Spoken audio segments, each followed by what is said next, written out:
السلام عليكم ورحمة الله وبركاته. إن شاء الله بناخد في الفيديو ده تطبيقات على حل المعادلة من الدرجة الثانية في مجهول واحد. بنكمل الدرس. احنا خدنا المرة اللي فاتت حل معادلة من الدرجة الثانية في مجهول واحد وعرفنا ازاي بنحل، بيكون عن طريق التحليل. طيب النهارده التطبيقات بتيجي زي مسائل لفظية، بنشوف ازاي بنستخدمها ونحولها لمعادلة من الدرجة الثانية. يعني مثلا إذا جاء قال لي عدد مجهول، فبفرض إن العدد المجهول ده بفرضه بس، يبقى على طول أجي أقول بفرض إن العدد المجهول س. طب لو قال لي ضعف العدد المجهول ده، ضعفه يعني بضرب في 2، يعني هيبقى 2 س. طب لو قال 3 أمثاله، 3 أمثاله يعني بضرب في 3، يبقى 3 س. 5 أمثاله يبقى بضرب في 5، يبقى 5 س. معكوسه الجمعي، المعكوس الجمعي يعني بننزل نفس العدد اللي هو س، بس إذا كان موجب يبقى معكوسه الجمعي هيكون سالب، يبقى المعكوس الجمعي للسين بيكون سالب س. المعكوس الضربي بنشقلب، البسط مقام والمقام بسط. طيب احنا دلوقتي عندي العدد هو س، يبقى معكوسه الضربي هو ايه؟ 1 على س، لأن السين كده كده في البسط، المعكوس الضربي أخليه في المقام يبقى 1 على س، طبعا بنفس الإشارة. لو قال لي عدد مربعه كذا، احنا قلنا العدد س يبقى مربعه هيكون س أس 2، يعني الأس 2، العدد أس 2، مربعه يعني س أس 2. لو قال س تزيد عن ص بمقدار مثلا 5، س بيزيد، يزيد هنا هوت يعني السين أكبر من الصاد، الكبير دايما باخده أقول الكبير ناقص الصغير بمقدار 5. قال هنا س يزيد عن صاد، يبقى س هي الكبيرة ناقص صاد بمقدار، نقول يساوي المقدار اللي هو قاله 5. يبقى لما يقول س يزيد عن صاد يبقى س الكبيرة، يبقى هقول س ناقص صاد بتساوي القيمة اللي هو عطاها لي، يبقى س ناقص صاد تساوي 5. طيب لو قال س ينقص عن صاد بمقدار 7، هنا معناها ان الصاد هنا هي الكبيرة المرة دي، يبقى س ينقص عن صاد بمقدار 7، هنا هو س هي الأقل من صاد، يبقى هنا الصاد الكبيرة، يبقى الكبير دايما باخده الأول ناقص الصغير، يعني هنا هتبقى صاد ناقص س بتساوي السبعة، القيمة اللي هو عطاها لي. لو قال لي أضيف إلى عدد، أضيف إلى، أضيف يعني معناها إن أنا هضيف، يعني هعمل علامة الزائد.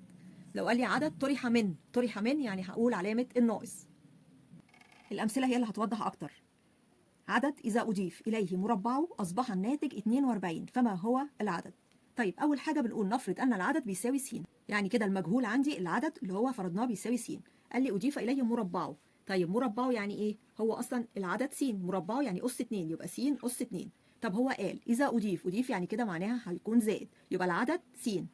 إذا أضيف يعني زائد مربعه اللي هو س أس 2، أصبح الناتج، الناتج يعني معناها يساوي 42، يبقى كده ترجمت المسألة.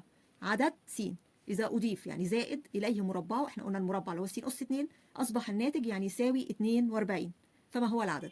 طيب كده اتحولت لمعادلة، بصينا لقينا أكتر أس فيها أكبر أس أس 2، يعني دي معادلة من الدرجة الثانية بس مش بتساوي الصفر. طب احنا نرتبها وندخل ال 42 جوه ونخليها كده تساوي الصفر. أول حاجة المفروض الس أس 2 هي اللي هتترتب تيجي في الأول، طبعا برتبها في نفس المكان بتاعها، ما عدتش اللي يساوي، يبقى كل حاجة بتتحط بإشارتها، يبقى موجب س أس 2 وبعدين موجب س، وبعدين ممكن اقول يساوي 42، وبعدين الخطوه الثانيه اخلي ال 42 تدخل ليهم جوه، طالما عدت اللي يساوي يبقى لازم تدفع الضريبه، وهي اللي معديه اللي يساوي كانت مكانها بالموجب هتتغير وتبقى سالب 42، هي دي الضريبه اللي بتدفعها، كده بقى بيساوي صفر. يبقى كده اتحولت لمعادله من الدرجه الثانيه بتساوي الصفر. يبقى كده ده اتحول لمقدار ثلاثي بسيط، مفيش عامل مشترك مترتب، يبقى كده بنحلله، نحلله القوسين مضروبين في بعض، وده كده بيساوي الصفر. اول حاجه س اس 2 الجذر التربيعي ليها هتبقى هنا س وهنا س، بنقسم الاس على 2. طيب ال 42 ايه هم العددين اللي حاصل ضربهم 42 والفرق ما بينهم يدي الواحد اللي هو الحد الاوسط؟ لقينا 7 في 6 ب 42، وفي نفس الوقت الفرق ما بينهم 7 ناقص 6 هيساوي 1 اللي هو الحد الاوسط. الاشارات مختلفه حسب الكبير بياخد اشاره الحد الاوسط، هنا الكبير 7 اخذ اشاره موجبه علشان هي اشاره الحد الاوسط هنا موجب، التاني عكسه اشاره مختلفه هيبقى سالب. بعد كده هنقسم كل قوس بنساويه بالصفر مره، يعني س زائد 7 القوس الاولاني ده بيساوي الصفر، القوس الثاني س ناقص 6 هيساوي الصفر. اتحولت لمعادله من الدرجه الاولى نحلها عادي خالص.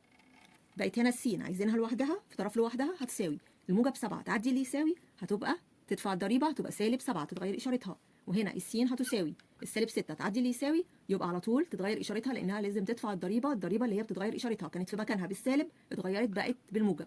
هنا بقى مش هقول مجموعه الحل هي سالب 7 و6، لا هنا هقول هو العدد هو ايه، يبقى انا عندي العدد هو القيم اللي طلعت للسين، يا اما يكون سالب 7 اللي هي اول قيمه، او العدد يكون 6، يبقى انا عندي يا اما يكون سالب 7 او 6، لان هنا ما فرضش ان هو قال عدد موجب او عدد سالب، هو قال العدد وخلاص ما قالناش هو موجب او سالب، فهنا العدد ممكن يكون سالب 7 او يكون 6.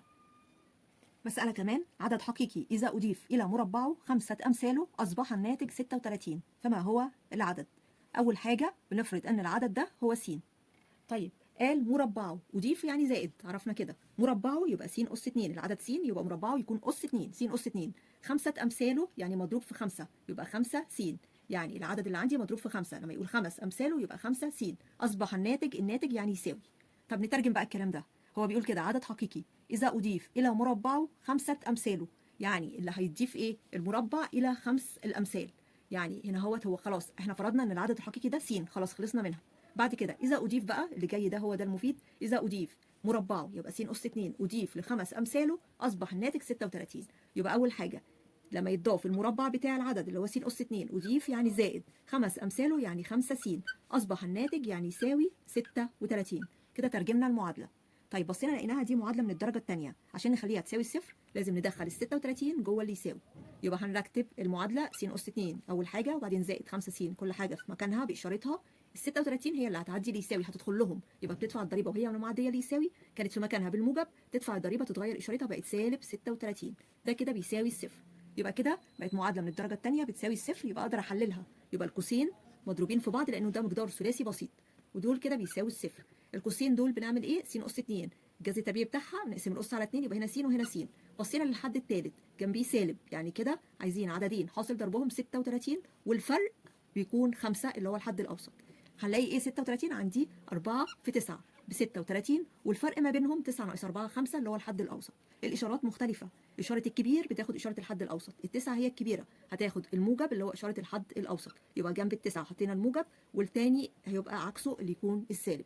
بعد كده كل قوس بناخده نساويه بالصفر بره. اول قوس س ناقص 4 هيساوي الصفر، القوس الثاني س زائد 9 بيساوي الصفر. وبنحلها معادله بنخلي المجهول لوحده، السين في طرف لوحده، يبقى السين بتساوي السالب 4 هي اللي جنبها تعدي ليه يساوي تمشي وتسيبها هتبقى موجب 4، يبقى السين بتساوي 4. هنا السين بتساوي الموجب 9 تعدي ليه يساوي تتغير اشارتها بقت سالب 9.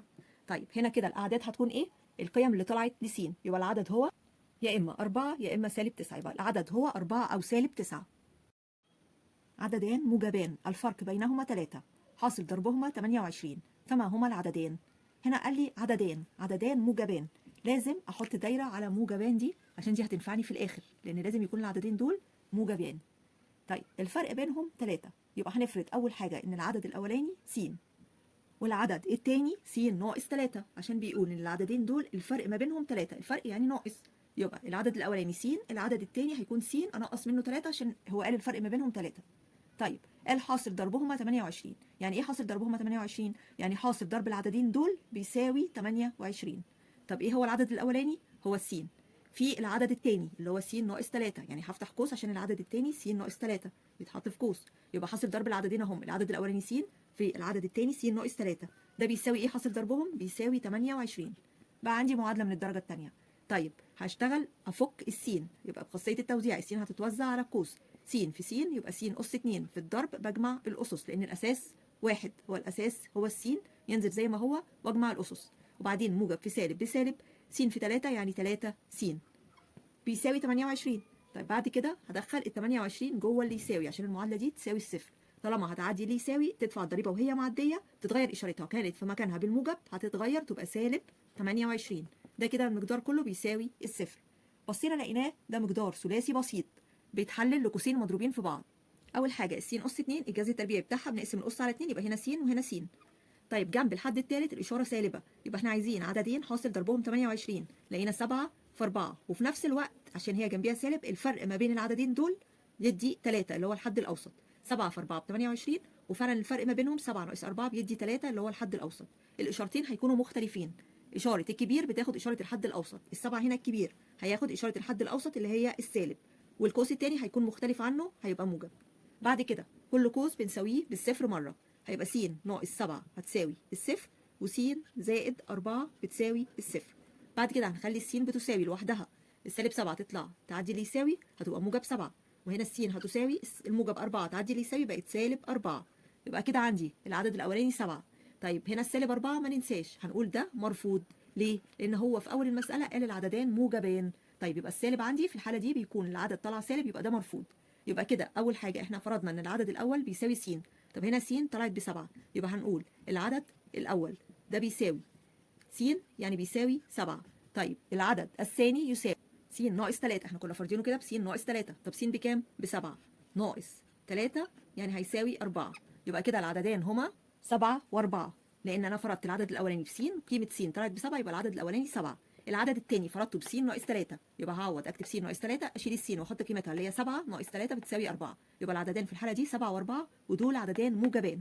طبعا رفضت هنا ان س بتساوي -4 لان العدد هنا طالع سالب وهنا مرفوض عندي لان العددين هو قال موجبان.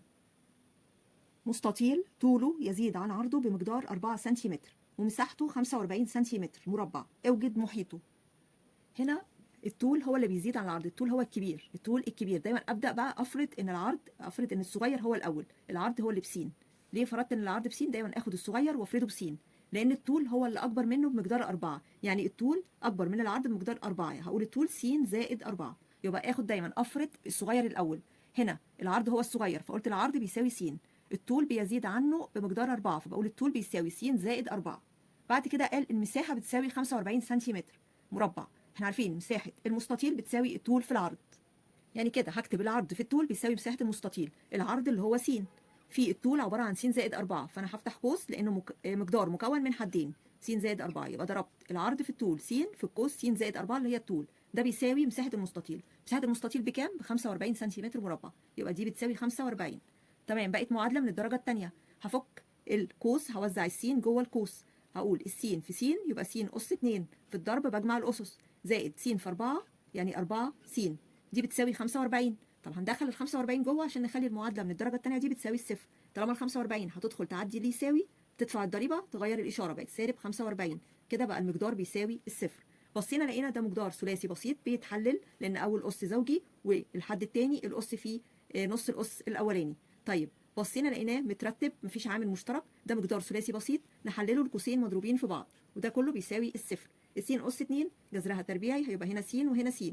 ال 45 ده الحد الثالث جنبيه اشاره سالب، ايه هما العددين اللي حاصل ضربهم 45 والفرق ما بينهم عشان هنا جنبيها سالب، الفرق ما بينهم 4، لقينا 9 في 5، 9 في 5 ب 45، وفعلا الفرق ما بينهم 9 ناقص 5 يدي 4.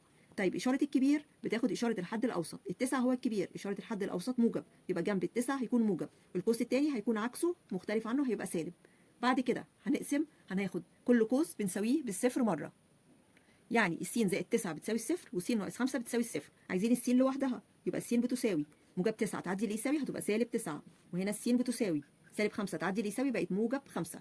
طيب هنا مش هنقول عددين، هو هنا عايز اطوال، الس هنا اهوت هي ايه؟ هي العرض، يعني العرض بيساوي سالب 9. هو في طول بالسالب؟ لا طبعا مفيش طول بالسالب، فده طبعا هنقول عليه على طول مرفوض. هو ما قاليش طبعا عددين هنا، هو قال لي اطوال، اطوال طول او عرض، طبعا دي اطوال بتتقاس بالسنتيمتر. طيب هو في قياس بالسالب؟ لا طبعا مفيش عندي قياس طول ولا عرض بالسالب، فطبعا اي رقم سالب بيطلع يبقى على طول مرفوض. يبقى انا عندي كده س بتساوي 5، ده اللي هي معناها العرض، يبقى هقول العرض بيساوي س بيساوي 5 سنتيمتر، والطول بيساوي س زائد 4، يعني هيساوي السين ب5 زائد 4 يعني هيساوي 9 سنتيمتر، ما ننساش التمييز. طيب هو مش عايز الطول والعرض، هو عايز المحيط. طب المحيط المستطيل بيساوي ايه؟ بيساوي الطول زائد العرض الكل في 2. يبقى تاني محيط المستطيل نكتبه قانون بيساوي الطول زائد العرض طبعا بين قوسين الكل في 2، يعني هيساوي، نفتح قوس، الطول جبناه ب9 زائد العرض ب5، نقفل القوس نضرب في 2 نخلص اللي جوه القوس الاول، 9 و5 14 في 2، 14 في 2 ب 28 سنتيمتر. يبقى كده المحيط بيساوي 28 سنتيمتر. يبقى ناخد بالنا ان الاطوال دايما لازم تكون بالموجب، ما ينفعش تكون بالسالب، اي رقم سالب على طول يترفض. نجيب الطول نجيب العرض، عايز المساحه، مساحه المستطيل بتساوي الطول في العرض، لو عايز المحيط الطول زائد العرض الكل في 2. وبكده بنكون خلصنا الدرس، اتمنى تكونوا استفدتم، والسلام عليكم ورحمه الله وبركاته.